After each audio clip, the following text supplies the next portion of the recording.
Genesis Collective Church Planting Podcast. I'm Chris Wienand, and I'm delighted to have Mike Rigdon here with me.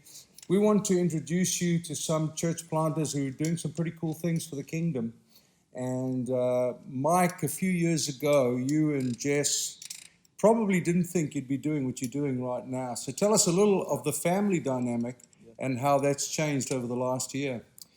Yeah, so I've been married to my high school sweetheart, Jess, for 12 years now. And for the first 9 years, we had no kids.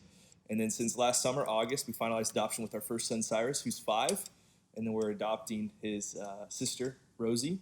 And then we also had a baby in December. His name's West, 5 months old. And so within the span of about 6-7 months, we went from really 0 kids to 3 kids, which has been a lot of fun. And so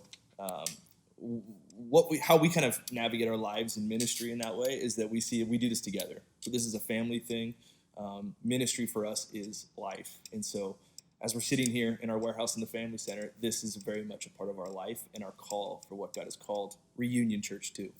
So you could have planted in Huntington Beach, you could have planted in Costa Mesa, where you were involved with big churches, where you grew up, we had many connections, but you chose Santa Ana, which is the city next door, but it's a few cultures away. Yeah. Why did you choose Santa Ana? Yeah, I think we just wanted to plant a church in a city where we knew there was great need. And it always comes back to the verse for us where Jesus says the harvest is plentiful, but the workers are few. And for us, it was just looking at the city of Santa Ana, spending time here, seeing the needs. We always say, our phrase in our church, there's ministry opportunities on every corner. And for us, we knew that we could not plant a church anywhere different. We wanted to plant a church where there was need, and we wanted to plant a church where we knew we could call that city home. And so Santa Ana quickly rose to the top in that for us. It must have been interesting to see who your launch team became, because some who by idea wanted to support you, but by geography, not so much. Yeah, everybody always said, who's with you in the beginning won't be with you 2 or 3 years down the road. You were one of them, I think. And I was like, no, Chris, that's not our story. You don't know these people. And it turns out, out of the 20 that were with us in the beginning, we have about 5 or 6 with us now who are some of the most faith-filled people. But yeah, there was a cost to it. And I think that was the most difficult thing in our first couple of years, was having so much clarity on what God called our church to be a church that serves the poor, that comes alongside marginalized and oppressed, the homeless, and to have such a burning conviction for that, and to experience relationships with people that were with us that didn't want to be a part of that anymore. So that was a hard season for us to navigate. So while you were still a comparatively small community, a conversation between yourself and Jess led to what you guys do now. In addition to the church plant, in addition to the instant family, how did this all come about? Yeah, Jesse, really. We both pastor this church. Jesse is a dreamer. She's a visionary. Not that I'm not, but Jesse has much more faith than I have, I would like to say. And so she dreamed about this a few years ago. And I always would just say to her, now this is something down the road, and we hit this amount of people or this age of a church, then we'll do something like a family center.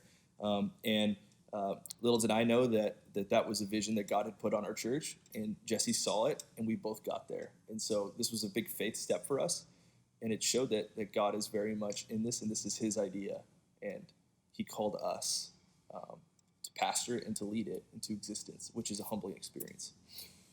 What do you guys do? This is a warehouse. For those of you who can't see, it's laden with foodstuffs, with bits and pieces that will help poorer families. How did you step into that space, and then more specifically, the special demographic that you've targeted? Yeah, it comes back to the need, and what we said, and from the very beginning, we want to be a part of a church that makes a difference. It's the kind of church that Jesse and I want to be a part of. It's not just something we want to lead. It's the kind of church we want to be a part of, a church that really does serve the poor, a church that really does care about social justice. And spending time in this city, there was a community of people that quickly rose to the top through different conversations with the Santa Ana School District, which are teen parents. There's somewhere around 1,500 teen parents, known teen parents in the city of Santa Ana, a part of the Santa Ana School District, and the school district has a teen parent liaison. And so we just knocked on her door, had a meeting with her, shared our ideas, and said this would be a great fit. And so that's the community that we're focused in right now. And we have 150 teen parents signed up. And they come every Saturday morning at 10 o'clock. Some show up at 9, which is always fun. And they come and they get basic needs. And so they get different oats and cereals. And you can see peanut butter behind us, chips, protein shakes, fruit, breads, meats, diapers, medicines. And so right now, that's what we're focused on, basic needs. But we see this evolving greatly from here, from financial classes to parenting classes.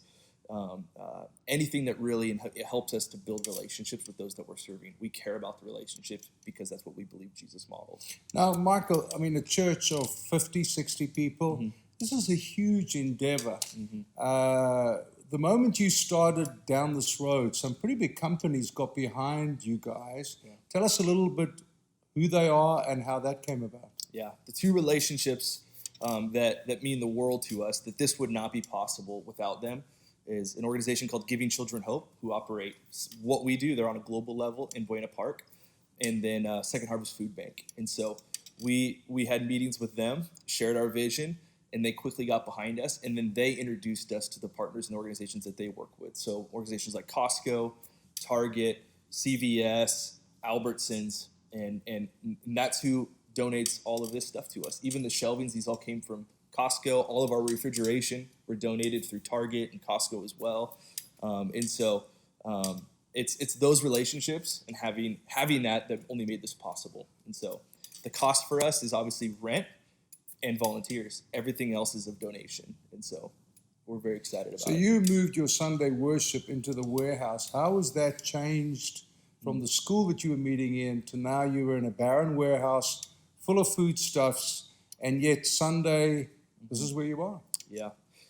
You know, what we've always said from the very beginning of part of our church is that Reunion Church is a Monday through Saturday church. Doesn't mean that Sundays aren't important, but there's so much life happening with all of us, with me and my family outside of Sunday mornings.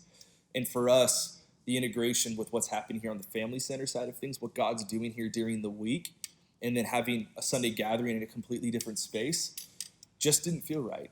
And we knew that like God was calling us and making this family center, this is a bright spot in our church. This is our identity. This is who we are. And to marry our Sunday gatherings in with what God's doing here during the week was just a no-brainer for us. And we've already experienced in the last 3 or 4 weeks that we've been here, the life that's happening, the expectation that's happening, the invitation that's happening. There's just a raw excitement and momentum that's building from us to be in this place. And so this is our humble beginnings, we believe. And we believe there's so much more that God has for us in store. Yeah, there are many pieces in the story that I absolutely love. Starting out without a family and then having instant family, building a community in a culture very different from the one that he grew up in, finding the rhythms of that culture, building a delightful community, and then, while they're small, while they are of moderate means, being able to step out into an adventure way bigger than I think they thought. But Mike and I have chatted, and he probably would have wanted to be 200 strong to do this, and 50 is enough to do some pretty cool things. Thanks so much for watching us. If you do want to find out anything more about what Mike and the team are doing here in Santa Ana, you can contact us through Genesis Collective, and we will forward the information to you. God bless you. Have a great week. Till next time.